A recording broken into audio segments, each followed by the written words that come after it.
मरतकपद्धतिः एकोनविंशी वन्दे गारुत्मतीं वृत्या मणिस्तोमैश्च पादुकां यया नित्यं तुलस्येव हरितत्वं प्रकाश्यते। वन्दे गारुत्मतीं वृत्या मणिस्तोमैश्च पादुकां यया नित्यं तुलस्येव हरितत्वं प्रकाश्यते। सविलासगतेषु रङ्गभर्तुः त्वदधीनेषु बहिष्कृतो गरुत्मान् अधिगच्छति निर्वृतिं कथञ्चित् निजरत्नैस्त्वयि पादुके निविष्टैः। समये मणिपादुके मुरारेः मुहुरन्तः पुरमुग्धचेटिकास्ते हरितान् हरिदश्मनां मयूखान् तुलसीपल्लवशङ्कया क्षिपन्ति। हरितः सहसा हरिन्मणीनां प्रभया रङ्गनरेन्द्रपादरक्षे तुलसीदलसम्पदं दधाति त्वयि भक्तैर्निहितः प्रसूनराशिः। प्रसादयन्ती मणिपादुके त्वं विक्षेपयोगेन विहारवेलाम् हरिन्मनोज्ञा हरिकान्तिसिन्धोः सन्दृश्यसे शैवलमञ्जरीव। बध्नासि रङ्गेश्वरपादरक्षे हरिन्मणीनां प्रभया स्फुरन्त्या चूडापदेषु श्रुतिसुन्दरीणां माङ्गल्यदूर्वाङ्कुरमाल्यपङ्क्तिम्। अच्छेद्य रश्मिनियतैर्घटिता हरिद्भिः सद्वर्त्मना गतिमती मणिपादरक्षे सन्दृश्यसे सवितृमण्डलमध्यभाजः रङ्गेश्वरस्य रथसम्पदि वा परात्वम्। श्यामायमाननिगमान्तवनोपकण्ठाः स्थाने पदावनि हरिन्मणयस्त्वदीयाः पर्यन्त्यशाद्बलवतीं प्रथयन्ती नित्यं नारायणस्य रुचिरां नखरश्मिगङ्गाम् उद्दिश्य कामपि गतिं मणिपादरक्षे रङ्गेश्वरस्य चरणे विनिवेशितात्मा प्रायो हरिन्मणिरुचा दृढभक्तिबन्धा प्रादुष्करोति भवती तुलसीवनानि।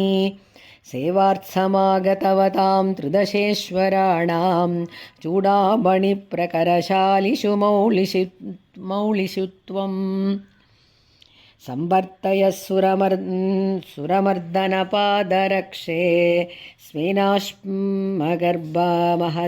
शुकपङ्क्तिशोभां नरपरिणतदूर्वा वल्लरी निर्विशेषैः मरतकशकलानां मांसलैरंशुजालैः पशुपतिविधृता त्वं तस्य पाणौ निषण्णं मधुरिपुपदरक्षे वञ्चयस्येण शाभम्। हरिचरणसरोजन्यासयोग्यं भवत्याः प्रगुणमभिलषन्त्यो वर्णलाभं तुलस्यः प्रतिदिनमुपहारैः पादुके तावकानां मरकतशकलानाम् आश्रयन्ते मयूखान् हरितमणिमयूखैः अञ्चिताध्यात्मगन्धैः दिशसि चरणरक्षे जातकौतूहला त्वं धनुजमथनलीला दारिकाणामुदारां दमनकदळपङ्क्तिं देवि मौळौ श्रुतीनाम् अधिगतबहुशाकैः अश्मगर्भप्रसूतैः मधुरिपुपदरक्षे मेचकैरंशुजालैः अनितरशरणानां नूनमारण्यकानां किमपि जनयसि त्वं कीचकारण्यदुर्गम्। प्रचुरनिगमशाखां पादुके रङ्गिणस्त्वां चरणनखमयूकैश्चारुपुष्पानुबन्धां मरतकदळरम्यां मन्महे सञ्चरन्तीं कनकसरिदनूपे काञ्चिदुद्यानलक्ष्मीम्।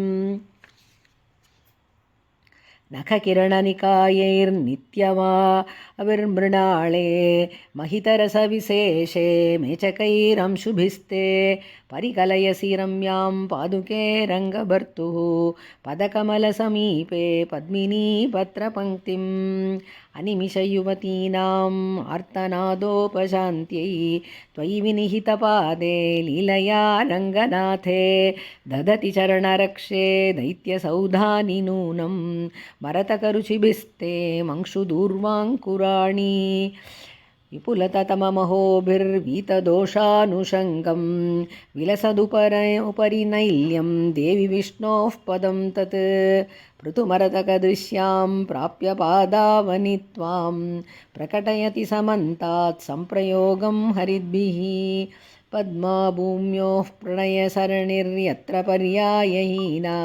यत्संसर्गादनगचरिताः पादुके कामचाराः तारासक्तं तमिह तरुणं प्रीणयन्तो जरत्यः नित्यश्यामास्तव मरतकैर्नूनमाम्नाय वाचः स्थलकमलिनीव काचित् चरणावनिभासि कमलवासिन्याः यन्मरतकदळमध्ये यः कश्चिदसौ समीक्ष्यते शौरिः